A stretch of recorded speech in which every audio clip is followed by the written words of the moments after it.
Okay, good afternoon. This is Massimo Leone, Director of the Center for Religious Studies at the Bruno Kessler Foundation in Trento. Today we have a further meeting of our seminar on depolarization, religion and ethics. And we have the pleasure to have with us a Professor Kamila Junik, who is assistant professor at the Institute of the Middle and Far East Jagiellonian University in Krakow, Poland. She holds an MA in Oriental Philology and precisely in Indology and a PhD in Hindi literature.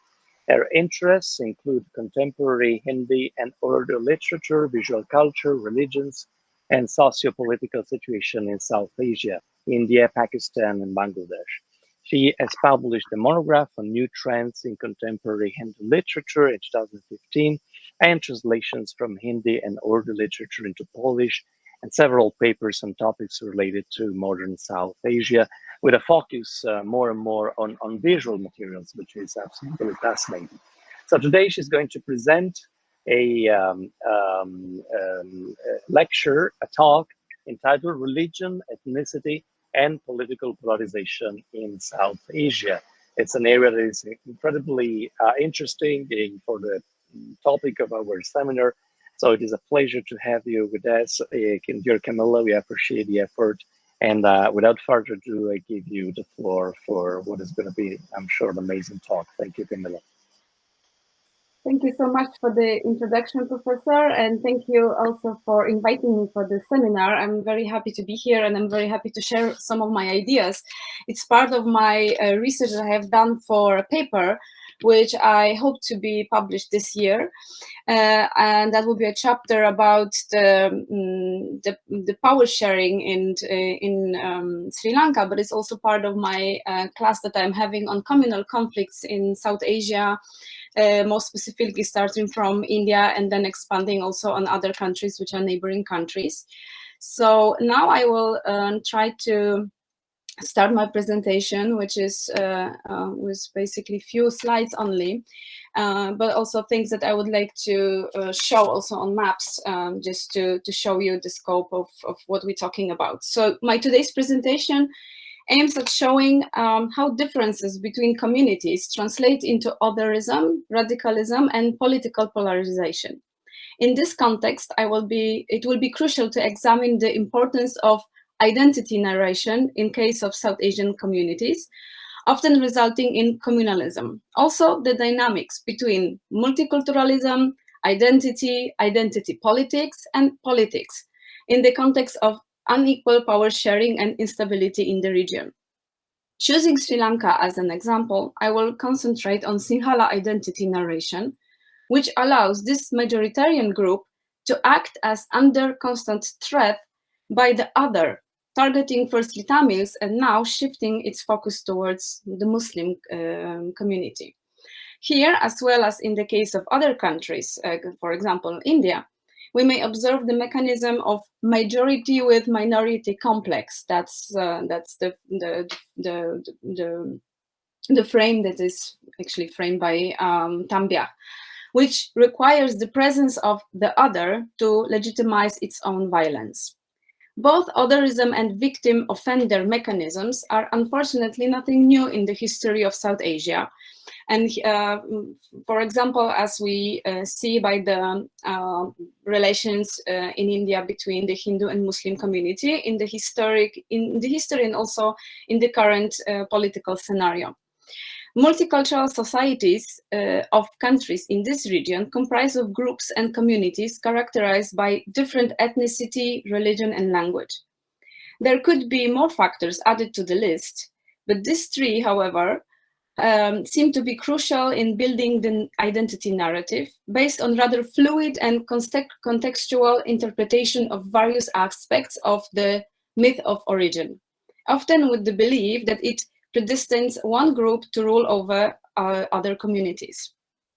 So at the beginning, I would like to say a few words about the demography in Sri Lanka. So Sri Lanka's society is an ethno-religious mosaic, as you can see here.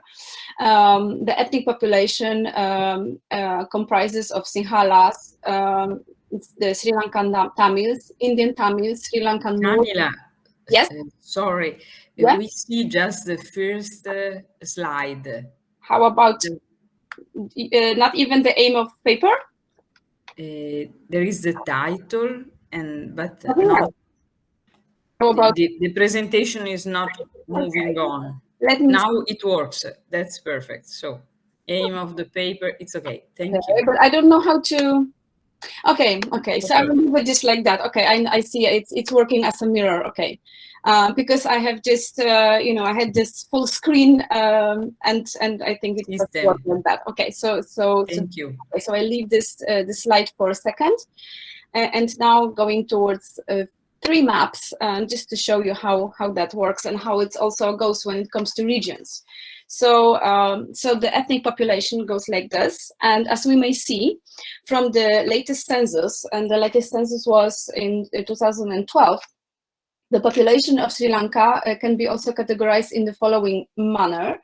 The Sinhalas constitute 74%, approximately 74% of the population, so it's a big majority. Then Sri Lankan Tamils, around 12%. Then we have Indian Tamils, who make up around 5%. Muslims constitute 9% of the population, and then we have numerous other small groups making up less than 1%. Now when we go towards religions, how it looks with the religions. So within these ethnic communities, there are clear religious divisions. As you may see on this slide, and as stressed by Sasanka Pereira, Muslims constitute the only ethnic group in Sri Lanka who have a single term to denote ethnicity and religion. They and Malays, who are also Muslims by religion, account for approximately 9% of the population. Numerous ethnic groups of Indian origin, Africans, Chinese, Vedas, and others are identified under one statistical category of others. And then ethnicity and religion, they also related to a certain region. So they're ascribed to some other to regions. And now you could see the distributions of religious groups in Sri Lanka. So this is also one of the main reasons why the Tamil militancy had a strong geographical dimension and also allowed them to demand a separate independent state. As clearly visible on this map, as hopefully now you can see, Tamil Hindus predominate in the northern province and also mark a significant presence in the eastern province. So that's the red, let's say reddish dot in the middle. These parts of Sri Lanka are inhabited by Indian Tamils, who are the descendants of tea plantation workers brought from India by the British in the 19th century. Sinhala Buddhists predominate in all parts of Sri Lanka except these Tamil provinces, let's say. That means except northern province and the eastern province. Muslims, although concentrated in the eastern province, are rather scattered throughout the whole country. Christians are present in the coastal areas, which would be an obvious result of years of European colonial expansion and at the same time consequent Christianization of people in this area. And then we can also take a look at another map, which also shows the dynamics of in the mixture, let's say, of ethnicity and religion, how it goes. So we will have Sinhalas and Tamils and other groups speaking different languages and also being of different religion. So this is how it gets mixed, let's say. So now few words about the myth of origin. Sinhala Buddhists have preserved some historical material in the form of Vansha text, which is preserved in Pali, that's the first version of it, and later in Sinhala language.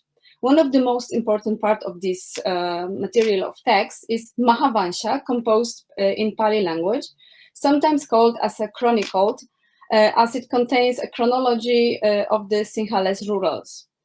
The earliest part of Mahavansha, and it's worth also noting that that's the only part of the long chronicle. The chronicle is called Mahavansha by some scholars, and the latter part is called Chulavansha. And that was composed by Mahanama, who was a Buddhist monk, was living in the 6th century AD. And this part of the text tries to trace the origin of Sinhala's Buddhism from the 6th century before Christ until the end of Mahasena's reign, which was in the 4th century AD. There was already a text called Dipavansha, which is a Pali chronicle describing events from the same period. But Mahanama, the monk, found some shortcomings in it, and thus he elaborated on the teachings of Buddha, especially about his travels from the time of his enlightenment, when he was about 35 years old, until his death when he was supposed to be around 80 years old. There is no evidence that Buddha could have even heard about the island of Lanka. In fact, Lanka has been identified only later, and it was mentioned in Ramayana, which is a Hindu epic, and it was composed between the 2nd century before Christ until 2nd century AD, so rather later. So in ancient Tamil country also, the island Sri Lanka was known as Ilam or Elam, and not as Lanka or Ilankai. Also, the message of Buddhism was universal, not favoring of any group. Yet the Mahavansha text has described Buddha as a special patron of Sinhala Buddhism, an ethnic religion. As observed by Alva Pillai Valupillai, let me change the slide. I quote, "The Mahavansha Buddha has tremendous foresight into the long-term future of the world. He knew that his teachings would be preserved in purity only in Lanka in the distant future. So he decided to prepare the ground by making 3 visits to the island. This is how the Mahavansha begins, and the beginning of the Mahavansha is clearly a historical fiction," unquote. This myth is the base of Sinhala's claim that they are predestined to preserve pure Buddhism, and that Sri Lanka is the region given to them in order to do so. So, as it is argued, Sinhalas are the descendants from Aryan migrants from Bengal, that means from the northern part of India, who moved to Lanka in the 5th century. The arrival of their leader, Prince Vijaya, was supposed to coincide with Buddha's death. Before his holy departure, Buddha has chosen Sinhalas to preserve his doctrine for 5,000 years or even more. And this is how Sri Lanka became the land of Dharma. That means the land of Buddhist doctrine.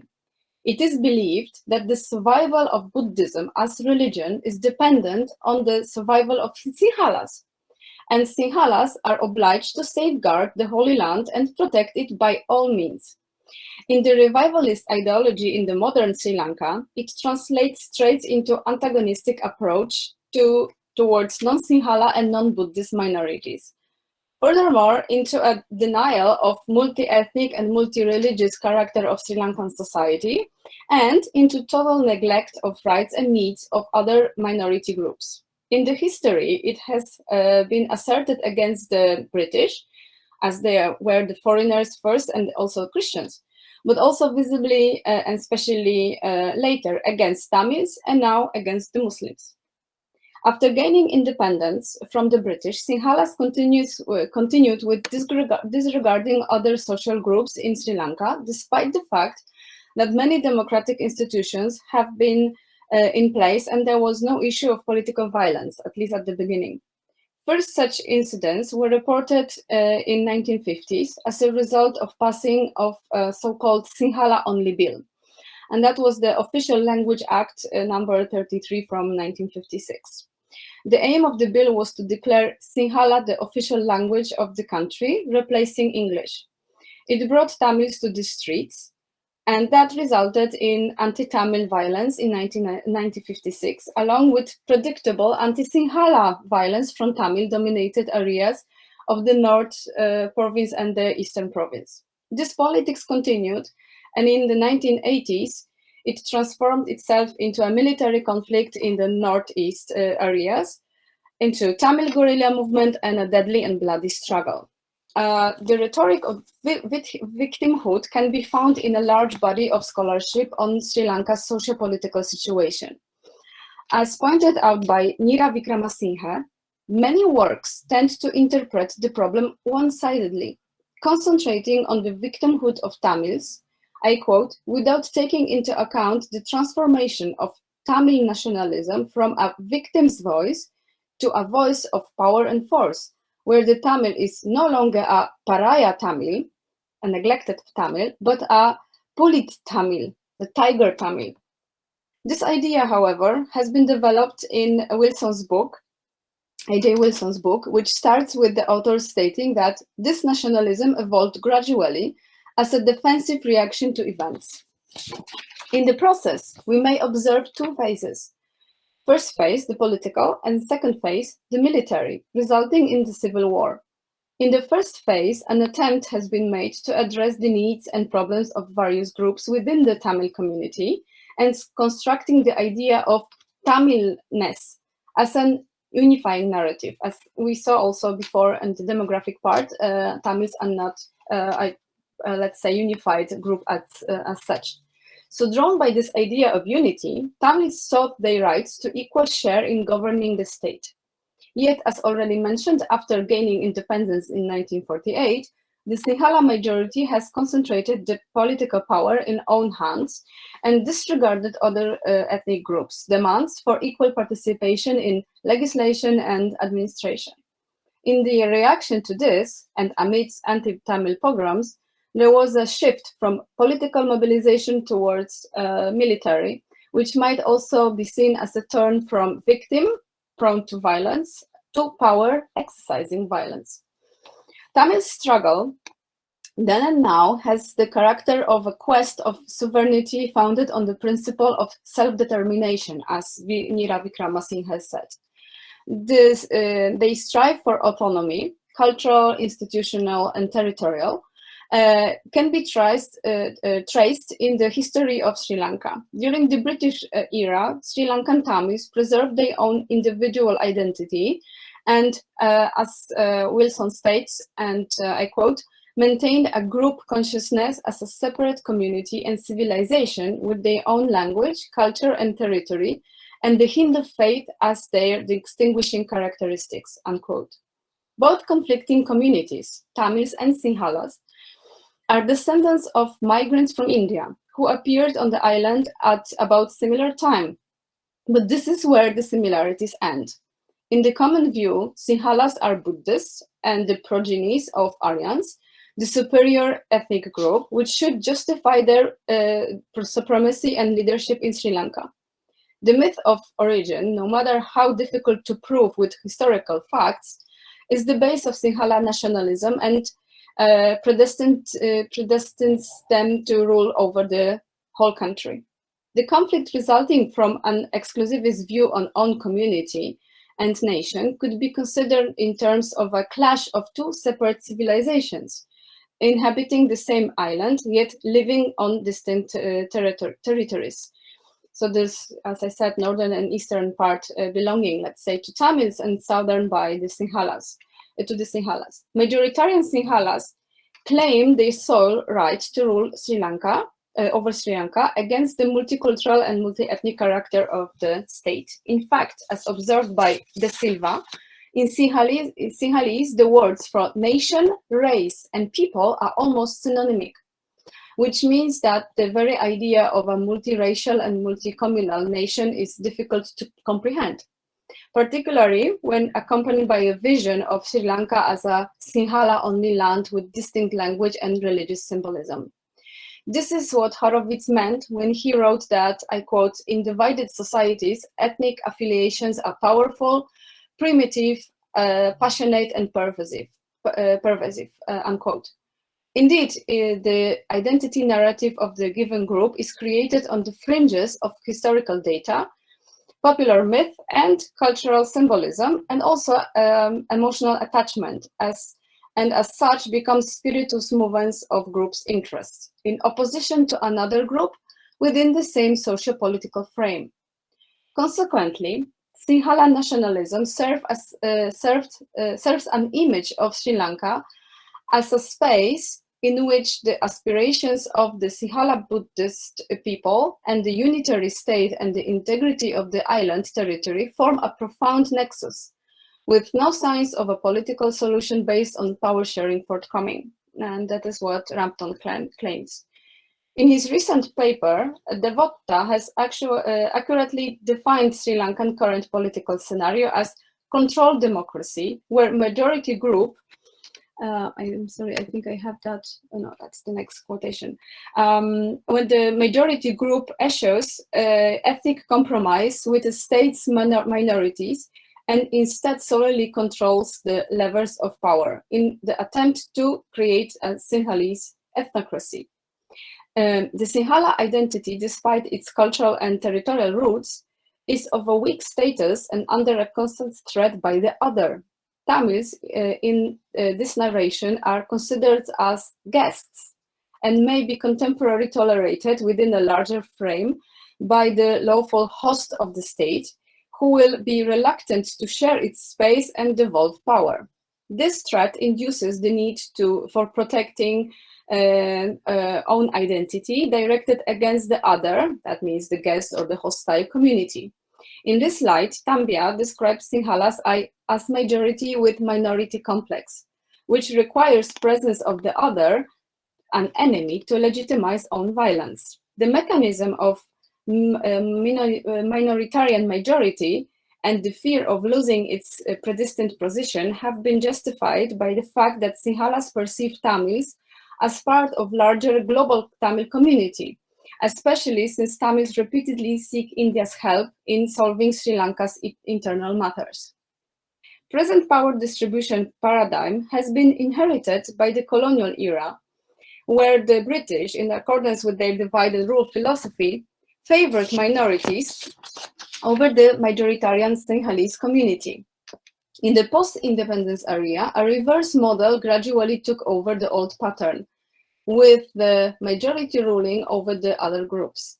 The current conflict may be approached from the primordialist or modernist point of view, either as present in ancient times and preserved in the cultural memory of the group throughout language and religion, or as a relatively modern construct which took its shape in the colonial times. Sinhala nationalism, based on inequality and power exercise over the weaker by the privileged, has taken an exclusivist form. Its dominant narration builds around the notion of a primordial home, suggesting an ancient claim over the land, the place ordained by the Buddha for his teaching to flourish. The cultural construction of identity, founded on a mythical image of own origin and history, as well as on a fixed ground, has left no place for assimilation, integration, interchange, and, as opposed to political identity, proves problematic in organizing administration and governing a modern multi-ethnic society. One of such issues concerned the language of education and took form of a Sinhala-only provision that I have mentioned before, the Sinhala-only bill, and excluding not only Tamil, but also English as a link language. This eventually led to a restricted access to schooling and entrance exams to universities and administrative jobs. The linguistic nationalism, which emerged as the aftermath of one language policy, had a larger consequence. It helped creating imbalance and disparities within the society, with the Sinhalese people being educated, well settled, and having well-paid jobs. This again resulted in further self-legitimization of their claims to Sri Lanka.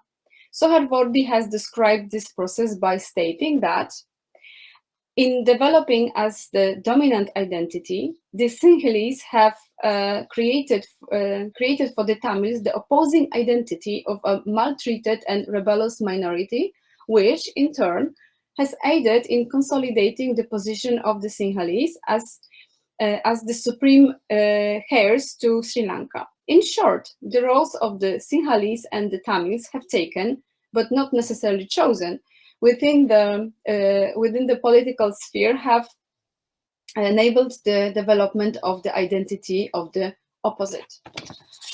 So, as we may observe, this imposition of identity is exerted mutually according to the other's political aim and the need to validate a populist narrative. Sinhala majority claim the power over the whole Sri Lanka and legitimize a unitary state with their own language and religion, with the ambition to ensure that the country remains undivided. Similarly, the Sri Lankan Tamils demand the right to sovereignty in their homeland, over which they reigned in the past. In this way, Tamil nationalist ideology is a mirror image of Sinhala's nationalist ideology, seeing the north and east as belonging to the Tamils, with the other groups there being guests. And this is what Raja Singham has said in his book. Similarly, both strategies of power sharing, brought to a wider debate in Sri Lanka, have been opposed or not fully accepted. In the unitarian mode, a unitary state is being created in which the central government grants power to the regional authorities, nevertheless still controls their doings and is able to regain this power on any occasion. In the federal setup, the competence of elected central administration as well as the regional government are equal, as they share political power between themselves. The first model was opted by the Sinhalas and rejected by the Tamils. Second, quite the opposite. Tamils welcomed it, yet it was unacceptable for the Sinhalas. Since the independence until present, there had been attempts to shift from unitarian to federal mode of distribution and exercising of power, the pursuit of but consistent failure of attempts and at managing these ethnic tensions throughout forms of social ethnic accommodation, power sharing and devolution frameworks, including discussion of potential federal models. For the last 6 years, several efforts have been made in order to reformulate the constitution and reframe the model of governance, but achieving a consensus amidst exclusivism. Discrimination and disparity is a difficult task to fulfill. The list annexed to the letter sent to Prime Minister Modi lately by the Tamils mentions several unsolved issues named as matters of urgent serious concerns to the Tamil-speaking people in Sri Lanka. Despite the fact that necessary provisions have been recognized in the form of legal documents, in reality they haven't been implemented or sanctioned. Sadly, it proves that, I quote, on both sides, intra-ethnic party competition had produced politics of outbinding on ethnic demands that made reconciliation difficult. And that's quotation by Horowitz. I can see that I still have 10 minutes. So I think I will like to make like a small remark about the Muslim community now, which is labeled as the new other in the politics of the Sinhala majority. By now I mean till at least January or February, because as we know, the situation in Sri Lanka has changed rapidly during last month. So the emergence of Sinhala ultranationalism is directly related to the fight against the Tamil Tigers. But recently, it also began to target Muslims and Christians. Since almost a decade, we may observe instability in Sinhala-Muslim relations, resulting in riots, violence, and growing reluctance. In 2012, so that's a relatively fresh thing, one of the main agents of radical nationalism of Sinhalas has been established, namely the Bodu Bala Sena. The movement comprises of Buddhist monks and is extremely hostile towards especially towards the Muslim community. Their ideology and performance are mainly based on the idea that the island's unity and purity are under a threat from foreign powers. Thus, it needs to be protected and safeguarded by all means. Shirley argues that the concept of Sinhala's identity is defined in relation to the other, or rather against the other, who threatens its stability, tradition, heritage, religion, etc. At its base, there is a danger transformed into the necessity to protect the land and its people. Since 2009, when the Tamil Tigers movement has been defeated and the long existing threat from Tamils has been removed, there was an ideological problem in defining own identity with no other to be against. Thus, the concept of a threat posed by Muslim became the key point of the current mainstream demagogy.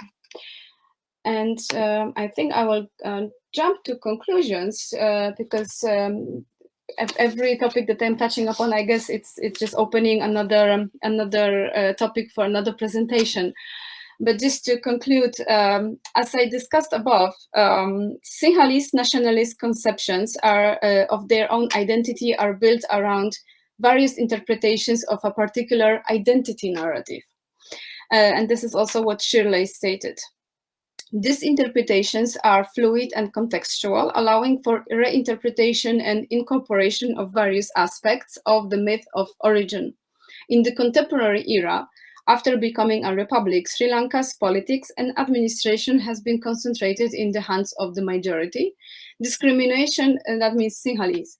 Discrimination of Tamil, Sri Lankan Tamil community led to extremism, then to violence, and eventually to a civil war. During this time, over and again, Tamils claimed their right to be considered equal, especially after passing the amendment to the constitution in 1987, which guaranteed Tamil language as an official status, with Sinhalese and with English as a link language, and stated decentralization of power in favor of the provinces, but this has never been fully implemented.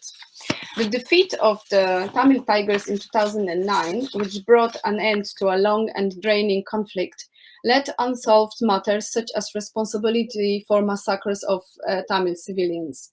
Furthermore, if we take a glance at the political scene before and after 2009, we clearly see two Sinhalese parties dominating the parliamentary and presidential elections. That would be United National Party and Sri Lanka Freedom Party. Although Tamils actively participate in today's political life, they didn't succeed in forming a united firm front, which reflects the divided nature of this community.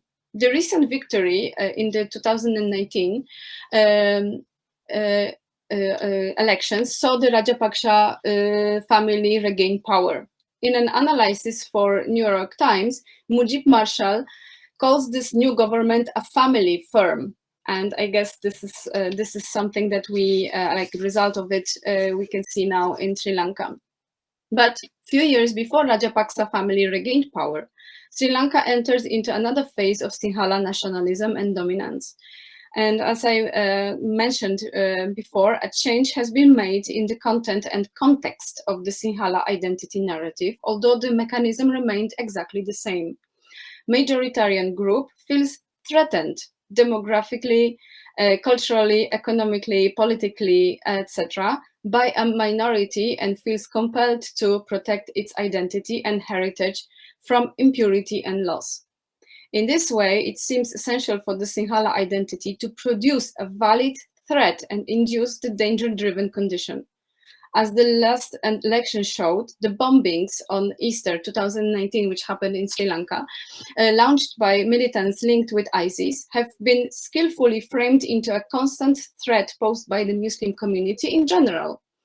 This demagogy helped Rajapaksa to win the presidential election a few months later, but it also sow a seed of doubt towards the community, whose demands for things as simple as, for example, labeling food as halal has been received now as exclusivist.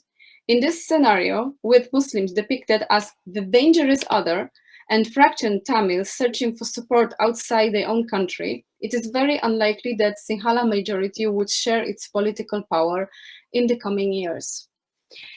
So thank you. This is what I wanted to say, and I will welcome any questions or any comments now, if any.